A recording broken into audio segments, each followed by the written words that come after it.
ഇഡിയും income tax ഡിപ്പാർട്ട്മെൻറ്റും ഒക്കെ BJPയുടെ ഇംഗിതത്തിനനുസരിച്ച് നിരവധിയായ ഇടപെടലുകളാണ് തെരഞ്ഞെടുപ്പ് ഘട്ടത്തിൽ പോലും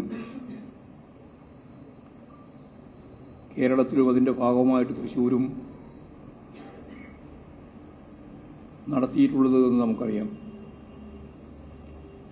തെരഞ്ഞെടുപ്പ് പ്രവർത്തനത്തെ ദുർബലപ്പെടുത്തുന്നതിനു വേണ്ടി ആ ഉന്നം വെച്ചുകൊണ്ടാണ് ഈ നടപടികളെല്ലാം ആദായ നികുതി വകുപ്പിന്റെ ഭാഗത്തു നിന്ന് ഉണ്ടായത്.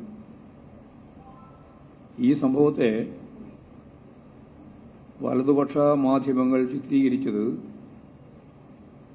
തികച്ചും തെറ്റായ രീതിയിലാണ്. ന്യായമായ കാര്യങ്ങൾ വാർത്തയായി പ്രചരിപ്പിക്കുന്നതിനോടൊന്നും ഞങ്ങൾക്കാർക്കും വിയോജിപ്പ് കാണിക്കേണ്ട കാര്യമില്ല. തികച്ചും തെറ്റായ കാര്യങ്ങൾ അറിഞ്ഞുകൊണ്ട് തന്നെ പാർട്ടിക്കെതിരായിട്ട് പ്രചരിപ്പിക്കാൻ വസ്തുതയുമായിട്ട് ബന്ധമില്ലാത്ത രീതിയിൽ പ്രചരണം സംഘടിപ്പിക്കാൻ യഥാർത്ഥത്തിൽ കേരളത്തിലെ ചില മാധ്യമങ്ങൾ മത്സര ബുദ്ധിയോടുകൂടി സത്യം മറച്ചുവെച്ച്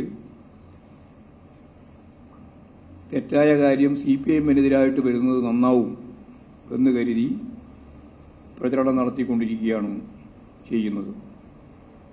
കാര്യങ്ങൾ മനസ്സിലാക്കിയിട്ടും ആ മനസ്സിലാക്കിയ കാര്യം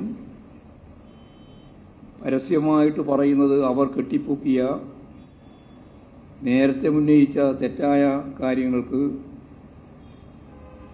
സ്വാഭാവികമായിട്ടും എതിരായിട്ടാണ് വരിക എന്നുള്ളതുകൊണ്ട് നേരത്തെ പറഞ്ഞിരുന്ന കാര്യം ആവർത്തിച്ചുകൊണ്ടും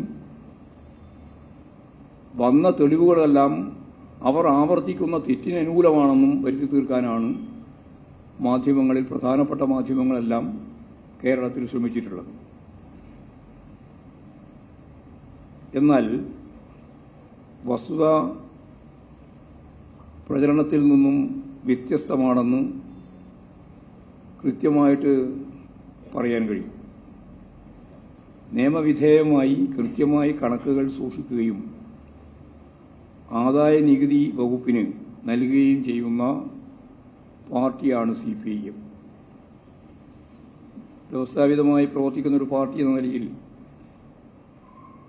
ഇൻകം ടാക്സും അതുപോലെ തന്നെ ഇലക്ഷൻ കമ്മീഷൻ ഉൾപ്പെടെയുള്ളവരെല്ലാം ആവശ്യപ്പെടുന്ന എല്ലാ വിവരങ്ങളും കൃത്യമായിട്ട് അവരുടെ മുമ്പിൽ അവതരിപ്പിക്കുന്ന പാർട്ടിയാണ് CPIഎം. ഏത് പാർട്ടിയേക്കാളും അഖിലേന്ത്യാടിസ്ഥാനത്തിൽ പാർട്ടിക്ക് ഒരു പാൻ നമ്പറാണ് ഉള്ളത്. ഞാനതിൻ്റെ പൂർണ്ണമായ വസ്തുതാപരമായ കാര്യം പറയാനാണ് ഉദ്ദേശിക്കുന്നത്. ആ നമ്പർ ഇങ്ങനെയാണ്: AAATC0440400A. ഒന്നും കൂടി പറയാം: AAATC04000A. ഇതാണ് അതിൻ്റെ പാനൽ നമ്പർ. CPIഎമ്മിൻ്റെ ദേശീയ നമ്പറാണ്. പാർട്ടിയുടെ ജില്ലാ കമ്മിറ്റി ഉൾപ്പെടെ എല്ലാ അക്കൗണ്ടുകളിലും ഈ പാൻ നമ്പറാണ് യഥാർത്ഥത്തിൽ ഉപയോഗിക്കുന്നത്. പാർട്ടിക്കാകെ ഒറ്റ നമ്പറേ ഉള്ളൂ. അത് ജില്ലാ കമ്മിറ്റികൾക്കും പാർട്ടി സംസ്ഥാന കമ്മിറ്റിക്കും എല്ലാം ചേർന്നിട്ടുള്ളതാണ് ഈ നമ്പർ. എന്നാൽ ബാങ്ക്, അതായത് നമ്മുടെ ബാങ്ക് എന്ന് പറയുന്നത് ബാങ്ക് ഓഫ് ഇന്ത്യ, അതിൻ്റെ തൃശ്ശൂർ ശാഖയിലുള്ള അക്കൗണ്ടുകളിൽ ബാങ്കിൻ്റെ വീഴ്ച കൂടെ കൃത്യമായിട്ട് എഴുതണം. കാരണം നിങ്ങൾ തെറ്റിദ്ധരിക്കുന്ന വാർത്തയാണ് ഉണ്ടായിക്കൊണ്ടിരിക്കുന്നത്. ഞാൻ പത്രത്തിൻ്റെ പേരൊന്നും പറയുന്നില്ല. ബാങ്കിൻ്റെ വീഴ്ച കൊണ്ട് ഈ നമ്പർ തെറ്റായി എൻ്റർ ചെയ്യപ്പെട്ടു. അത് AAAT പിന്നെ C04000A എന്നതിന് പകരം നാലാമത്തെ അക്ഷരമായ ടി എന്നത് ജെ എന്നാണ് രേഖപ്പെടുത്തിയത്. ടി എന്നതിന് പകരം ജെ എന്നാണ് അവർ ഉൾപ്പെടുത്തിയത്. പ്രസ്തുത ശാഖയിൽ നിയമപരമായി അനുവദനീയമായ ഇടപാടുകൾ മാത്രമേ പാർട്ടി നടത്തിയിട്ടുള്ളൂ. 30 വർഷക്കാലമായി ഈ അക്കൗണ്ട് ഉണ്ട് അവിടെ. ഇപ്പോഴും ഇലക്ഷൻ്റെ തൊട്ട് മുമ്പ് തുടങ്ങിയ ഒരു അക്കൗണ്ടൊന്നുമല്ല.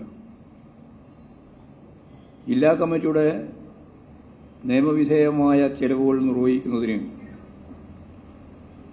മാർച്ച് 2-ാം തീയതി അക്കൗണ്ടിൽ നിന്നും പണം പിൻവലിച്ചു. പണം പിൻവലിക്കാൻ പാർട്ടിക്ക് അവകാശമുള്ളതാണ്, പാർട്ടിയുടെ അക്കൗണ്ടിലുള്ളതാണ്, വേറെ എവിടെ നിന്നും വന്ന പണമല്ല. ആ പണം പിൻവലിച്ചതുമായി ബന്ധപ്പെട്ട് 5-ാം തീയതി, അതായത് മാർച്ച് 5-ാം തീയതി ബാങ്കിൽ പരിശോധന നടത്തിയ ഇൻകം ടാക്സ് ഉദ്യോഗസ്ഥർ അവരുടെ ആവശ്യപ്പെട്ടതനുസരിച്ച് ബാങ്ക് ഉദ്യോഗസ്ഥരുടെ ടെലിഫോൺ സന്ദേശത്തിന്റെ അടിസ്ഥാനത്തിൽ ജില്ലാ ബാങ്ക് അവർ തീരുമാനിച്ച സ്ഥലത്ത് ജില്ലാ കമ്മിറ്റി ജീവനക്കാർ, ജില്ലാ കമ്മിറ്റിയിലെ ജീവനക്കാർ ഹാജരായി. അങ്ങനെയാണ് അവർ അവിടെ പോകുന്നത്. എന്നാൽ ബാങ്കിലുണ്ടായിരുന്ന ഇൻകം ടാക്സ് ഉദ്യോഗസ്ഥർ ഈ പണം പിൻവലിച്ചത് തെറ്റായ നടപടിയാണ് എന്ന് വ്യാഖ്യാനിക്കാനും പ്രസ്തുത അക്കൗണ്ട് തുടർന്നുള്ള ഇടപാടുകളിൽ താൽക്കാലികമായി മരവിപ്പിക്കുകയാണ് എന്നും പറയണ്ടേ. എന്നിട്ട് അവരുടെ അനുമതിയില്ലാതെ ഇടപാടുകൾ നടത്താൻ പാടില്ലെന്ന് നിർദ്ദേശിക്കുകയും പിൻവലിക്കപ്പെട്ട പണം ചെലവാക്കരുത് എന്ന് വാക്കാൽ നിർദ്ദേശം നൽകുകയും ചെയ്തു. എന്തടിസ്ഥാനത്തിലാണ് ഇങ്ങനെ ഒരു നിയമവിരുദ്ധമായ നിലപാട് ഇൻകം ടാക്സ് ഉദ്യോഗസ്ഥന്മാർക്ക് സ്വീകരിക്കാനാവുക? ഞങ്ങളുടെ അക്കൗണ്ട് ഞങ്ങൾ തന്നെ അത് പിൻവലിക്കുന്നു, അതും ഒരു ചെറിയ ഭാഗം മാത്രമാണ് പിൻവലിച്ചത്, ബാക്കി പണമെല്ലാം അവിടെ തന്നെയുണ്ട്. അതിനുശേഷം അവരവിടെ പരിശോധിച്ച് ഈ പണം ഇനി പിൻവലിക്കാൻ പറ്റില്ല, പിൻവലിച്ചത് ചെലവാക്കാനും പാടില്ല എന്ന നില അവർ സ്വീകരിക്കുകയാണ്. നിയമാനുസൃതം നടത്തിയ ബാങ്ക് ഇടപാടിലെ പണം ചെലവാക്കുന്നത് തടയുന്നതിന് ഇൻകം ടാക്സ് ഉദ്യോഗസ്ഥന് അധികാരമില്ല. അനധികൃതമായി നൽകിയ ഉത്തരവ് പാലിക്കേണ്ടതില്ല എന്നതിനെ സംബന്ധിച്ച് നല്ല പൂർണ്ണ ബോധ്യം പാർട്ടിക്ക് ഉണ്ടായിരുന്നു. എന്നാൽ മാധ്യമ കോലാഹലം ഉണ്ടാക്കാൻ ഇടയാവുന്ന ഒരു കാര്യവും തെരഞ്ഞെടുപ്പിന്റെ ഭാഗമായിട്ടുണ്ടാവേണ്ടതില്ല എന്നുള്ളതുകൊണ്ട് പണം ചെലവാക്കാതെ ഓഫീസിൽ തന്നെ സൂക്ഷിക്കുന്ന നില സ്വീകരിച്ചു. ബാങ്ക് ഓഫ് ഇന്ത്യയുടെ ചെയർമാനും ജില്ലാ കമ്മിറ്റി ഇക്കാര്യങ്ങൾ ചൂണ്ടിക്കാണിച്ചുകൊണ്ട് കത്ത് നൽകി. പാൻ നമ്പർ സംബന്ധിച്ച് ബാങ്കിന്റെ ഭാഗത്തുനിന്നുണ്ടായ അക്ഷന്തികമായ വീഴ്ചയാണെന്നും ഈ നടപടിയാണ് പ്രസ്തുത അക്കൗണ്ട് അനധികൃതമായി മരവിപ്പിക്കാൻ കാരണമായതെന്നും ചൂണ്ടിക്കാണിച്ചിരുന്നു. ആ കത്ത് നൽകിയത് 11/4/2024 പാർട്ടി DC ബാങ്കിന് കത്ത് നൽകുകയുണ്ടായി. ഈ തെറ്റ് സമ്മതിച്ചുകൊണ്ട് ബാങ്ക് ഓഫ് ഇന്ത്യ 18/4/2024 പാർട്ടിക്ക് കത്ത് നൽകിയിട്ടുണ്ട്. അവരെ കത്തുണ്ട്, ഞങ്ങൾക്ക് തെറ്റാണ് പറ്റിയത് എന്ന് പറഞ്ഞുകൊണ്ട്. Income tax Thrissur deputy director ഒപ്പിട്ട് ജില്ലാ സെക്രട്ടറിക്ക് നൽകിയ സമൻസ് അത് 30/4/2024 ഉച്ചയ്ക്ക് 3 മണിക്ക് അദ്ദേഹത്തിന്റെ ക്യാമ്പ് ഓഫീസിൽ ബാങ്ക് ഓഫ് ഇന്ത്യയുടെ തൃശൂർ ശാഖയിൽ ഹാജരാവാൻ നിർദ്ദേശിച്ചുകൊണ്ടാണ്.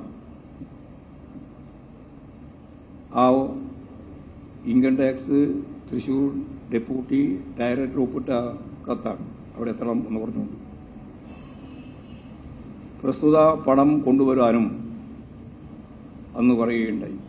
അതായത് നേരത്തെ പിൻവലിച്ച പണം കൊണ്ടുവരണം എന്ന് പറയുകയുണ്ടായി. ഇതിന്റെ അടിസ്ഥാനത്തിലാണ് ജില്ലാ സെക്രട്ടറിയും ഓഫീസ് സെക്രട്ടറിയും പണവുമായി ഹാജരായത്. ഇങ്ങനെ നോട്ടീസ് നൽകിയതിന്റെ അടിസ്ഥാനത്തിൽ കൊണ്ടുപോയ പണത്തെയാണ് തെറ്റായ രീതിയിൽ വ്യാഖ്യാനിച്ച് നുണകൾ പ്രചരിപ്പിക്കുന്ന രീതി ഉണ്ടായത്. എവിടുന്നോ കുറേ പണം ഉണ്ടായെന്നും അതെല്ലാം കൊണ്ടുപോയിട്ട് ബാങ്കിൽ എത്തിച്ചിരിക്കുകയാണെന്നും അവിടെ എത്തിച്ചപ്പോൾ പിടിക്കപ്പെട്ട പോലെയാണ് സംഭവം എന്നൊക്കെ നിങ്ങൾ അവതരിപ്പിച്ചല്ലോ മാധ്യമങ്ങൾ. വസ്തുതകൾ പരിശോധിച്ച് വാർത്ത നൽകുന്നതിന് പകരം വ്യാജ വാർത്തകൾ നിർമ്മിക്കുന്ന ഇത്തരം പരിപാടികളിൽ നിന്ന് മാധ്യമങ്ങൾ പിന്മാറണം എന്നാണ് അത് സംബന്ധിച്ച് പറയാനുള്ളത്. ഇനിയിപ്പോഴിത് ഞാനിങ്ങനെ പറഞ്ഞിട്ട് വേറെ എന്തെങ്കിലും വ്യാഖ്യാനിച്ച് മുമ്പത്തെ പോലെ തന്നെ കൊടുക്കണ്ട. അവിടെ ഞാൻ 4 രേഖ നിങ്ങൾക്ക് തരുന്നുണ്ട്. ആ 4 രേഖയും നിങ്ങളുടെ കയ്യിൽ ശരിയാണ്. എന്തൊക്കെയാ? 11/4/2024 പാർട്ടി തൃശൂർ DC ബാങ്കിന് നൽകിയ കത്ത് നമ്പർ മാറിയതുമായി ബന്ധപ്പെട്ട്, 18/4/2024 ബാങ്ക് നൽകിയ മറുപടി, 30/4/2024 ബാങ്ക് ഓഫ് ഇന്ത്യ ശാഖയിൽ ഹാജരാവാൻ ഇൻകം ടാക്സ് ഡെപ്യൂട്ടി ഡയറക്ടർ നൽകിയ സമൻസ്. ഈ 3 രേഖയാണ് നിങ്ങൾക്ക് ഇപ്പോഴും ഇതിൻ്റെ ഒപ്പം തന്നെ എല്ലാ ചാനലുകൾക്കും വാർത്താ മാധ്യമങ്ങൾക്കും നൽകാൻ വേണ്ടി തീരുമാനിച്ചിട്ടുണ്ട്. ഇത് തെറ്റായ രീതിയിലൊരു വാർത്ത പടച്ചുണ്ടാക്കാൻ വേണ്ടിയിട്ടുള്ള രാഷ്ട്രീയ വിരോധത്തെ അടിസ്ഥാനപ്പെടുത്തിയിട്ടുള്ള നിലപാട് അത് തുടർച്ചയായിട്ട് ഉണ്ടായിക്കൊണ്ടിരിക്കുന്നു എന്നുള്ളതാണ് അവസ്ഥ. അതുകൊണ്ടാണ് ഇങ്ങനെയൊരു പത്രസമ്മേളനം വെച്ചുകൊണ്ട് തന്നെ ഈ 3 രേഖയെ സംബന്ധിച്ചും വ്യക്തത വരുത്തണം.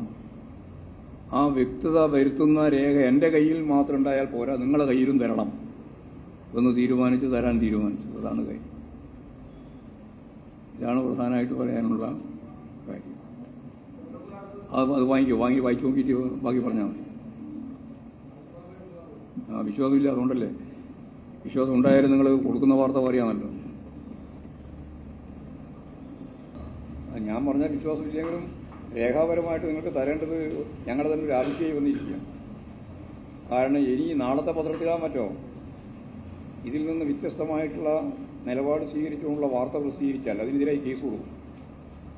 അതിന് വേണ്ടി ചെയ്തു എല്ലാ ദിവസവും ഇങ്ങനെ തോന്നിയ വാർത്ത പ്രസിദ്ധീകരിക്കുക, ആ വാർത്ത എല്ലാവരും വായിച്ചുകൊള്ളണമെന്ന് നിർബന്ധം പിടിക്കുക, അതിനെതിരായിട്ട് ശക്തിയായ നിയമ നടപടികൾ സ്വീകരിക്കും. അതിനുവേണ്ടിയായി ഇപ്പം ഇത് വന്നത്.